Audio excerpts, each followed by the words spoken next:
नमस्कार, जय महाराष्ट्र। या क्षणाची सर्वात मोठी बातमी, भाजपला पुन्हा मोठा धक्का। उद्धव ठाकरे गटात झाले मोठे इनकमिंग। निवडणुकीच्या पार्श्वभूमीवर भाजपच्या मोठ्या नेत्याने आपल्या हजारो कार्यकर्त्यांसोबत केला ठाकरे गटात पक्षप्रवेश। काय आहे सविस्तर बातमी आपण पाहू। त्या अगोदर तुम्ही चॅनलवरती नवीन असाल अशा बातम्यांसाठी आताच आपल्या चॅनलला सबस्क्राइब करा। निवडणूक तोंडावर येताच विविध पक्षात नेत्यांची तिकिटावरून नाराजी दिसून येत आहे। त्यामुळे विविध पक्षातील आमदार बंडखोरी करत आहेत आणि दुसऱ्या पक्षात पक्षप्रवेश करत आहेत। तशातच भाजपचा मोठा नेता ठाकरे गटात सामील झाला आहे। तर मराठवाड्यातील ठाकरे गटातील उमेदवाराला मोठा दिलासा मिळाला आहे।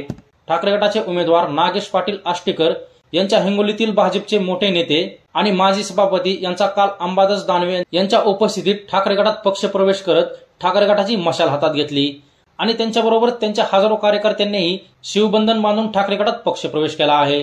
त्यामुळे नंतर होणाऱ्या विधानसभा निवडणुकीत शिंदे गटाचे आमदार संतोष बांगर यांनाही मोठा धक्का मानला जात आहे। तर तुम्हाला काय वाटतं, या झालेल्या मोठ्या पक्षप्रवेशामुळे हिंगोलीतील उमेदवाराला याचा फायदा होईल की नाही ते तुमचं मत कमेंट बॉक्समध्ये मांडा आणि अशाच राजकीय बातम्यांसाठी आताच आपल्या आद्विक महाराष्ट्र या युट्यूब चॅनलला सबस्क्राइब करा।